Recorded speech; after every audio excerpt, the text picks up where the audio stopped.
Yo, what is going on, growmies? Hope y'all are doing well, growing well.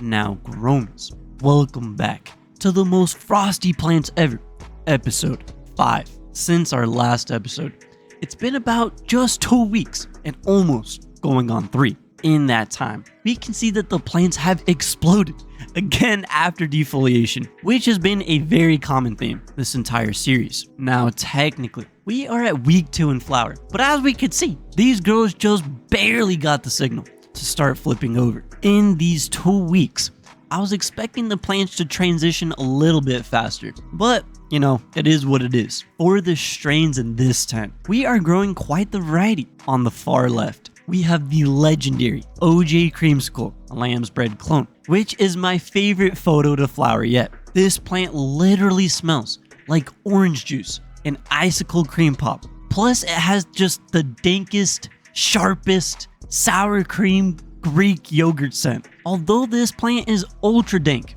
it doesn't have any of those like smelly gas fuel stinky skunk terps. It's really just an extra flavorful smoothie dessert. Growmies, I'm super excited to be running this plant again. And honestly, I'm running out of flower and I was like, holy, I need to grow this plant again. I need the flower. Anyways, anytime I just want a one bowl, one hit blast off, OJ Creamsicle always delivers. Also, just a quick observation. It seems like this plant flipped sooner than all the other ones, but there are way more plants in this tent. So let's check them out. Next up, we have some next level ultra frosty genetics known as frozen truffle. And the reason the series is named what it is, frozen truffle, is from reverse genetics and originally was a tester plant, but after renowned frosty plants across the entire board, it's now available to the public. But what does it smell like? Well, frozen truffle initially smells like a mushroom dirt mixed with that mint and pine, and then at the very end, one pheno has maintained a crazy Flintstone candy scent. Overall, the frozen truffles are pretty damn aromatic and are also pretty damn sticky already. Whenever you smell these frozen truffle plants and the aromas just keep developing for a few seconds after, that's how you know there's a high level of complexity inside the terpene profile.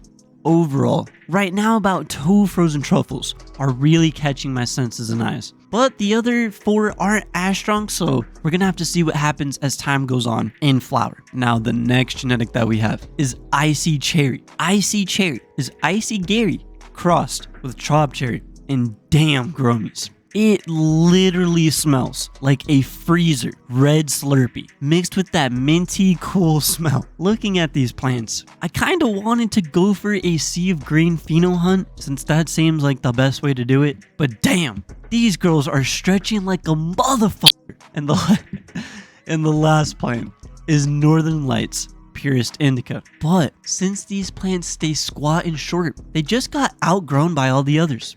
I gotta say, it's pretty cool to see how plants will outgrow and compete with each other.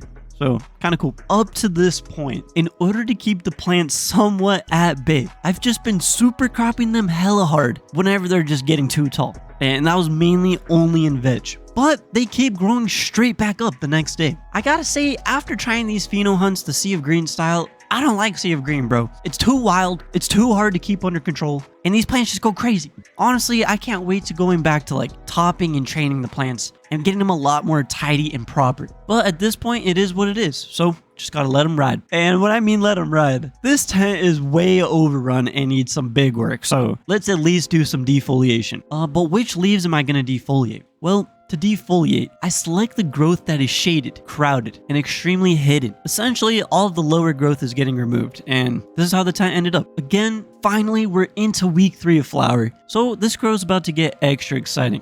I truly am hoping that these plants live up to their name and are the frostiest plants ever, but only time will tell. Also, growmies, for all the loyal growmies that watch to the end, this video is in fact sponsored by Spider Farmer, which is my favorite brand out of all of them. In my Northern Lights 5 series, I'm growing these plants inside a complete Spider Farmer setup. The tent is a 3x3 Spider Farmer tent, which I've been using for just over a year now, and it's held up great throughout this time.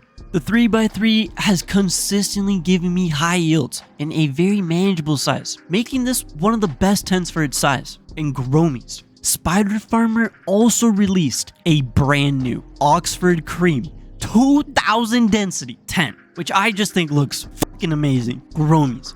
In the past year that I've been working with Spider Farmer, their product quality, researching, developing, and everything has just completely leveled up.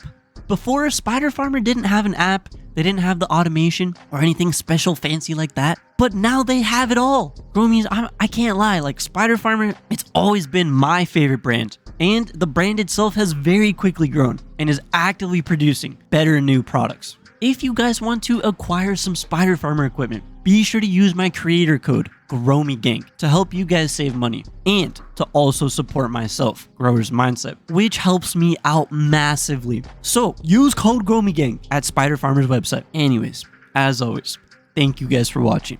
If you enjoyed the video, please leave a like and comment. If you haven't seen my other grow/smoke reports, check them out. Keep it up out there, GROWMIEs, and stay motivated in this beautiful medicinal hobby. #GROWMIEGANG.